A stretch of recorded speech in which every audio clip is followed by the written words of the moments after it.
Hi అండి. AP liquor scam అనేది రోజుకొక కొత్త మలుపైతే తీసుకుంటా ఉంటుంది. ఎందుకంటే రీసెంట్ కాదు ఈరోజే సజ్జల శ్రీధర్ రెడ్డి ఎవరైతే ఉన్నారో అతనైతే అరెస్ట్ చేశారండి. ఈ లిక్కర్ స్కామ్ ఏ6గా ఉన్నాడు. అలానే మీరు చూసుకుంటే ఏ1గా రాజకాశి రెడ్డి అయితే అతనైతే పరారులో ఉన్నా అంటున్నాడు. అలాగే ఇండియాలో ఉన్నాడో లేదో తెలియదు.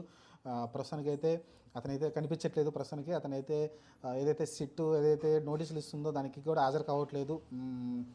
ఎంక్వైరీకి మరి చూద్దాం. మరి ప్రస్తుతానికైతే ఈ రోజు మటుకు సజ్జల సిద్ధారెడ్డి నలిసి సజ్జల కుమారుడు అనుకుంటాను ఇతను. ఇంత ముందు ఆయన జగన్మోహన్ రెడ్డికి చాలా సన్నిహితుడు. యాక్చువల్గా ఈ స్కామ్లో ఈయన కూడా వన్ ఆఫ్ ది మెయిన్ లీడ్గా ఉన్నాడు. దీని ముందు మనం మాట్లాడుకున్నాం, మిథున్ రెడ్డి కూడా అరెస్ట్ చేయడానికి సిద్ధమవుతున్నారని. ఆ తర్వాత విజయసాయి రెడ్డి కూడా దీనిలో ఒక విక్టిమ్గా కాకుండా అతన్ని ఒక సాక్షిగా తీసుకున్నారు. ప్రస్తుతానికైతే మరి సాక్షిగా అతనైతే చాలా విషయాలు అయితే చెప్పుకుంటూ వస్తూ ఉన్నాడు. చూద్దాం. మరి ప్రస్తుతానికైతే చాలా ఈ లిక్కర్ స్కామ్ అనేది రోజు రోజుకి ఒక్కొక్క కోణంలో ముందుకు వెళ్తూ ఉంది. ఓవరాల్గా అయితే దీని ముందు కూడా చాలామందిని అరెస్ట్ చేశారు. ప్రస్తుతానికైతే ఏ1 దొరకట్లేదు, కానీ మిగతా వాళ్ళందరూ దొరుకుతున్నారు. మరి చూద్దాం ఏం జరగబోద్దో. ప్రస్తుతానికైతే సజ్జల కుమారుడైన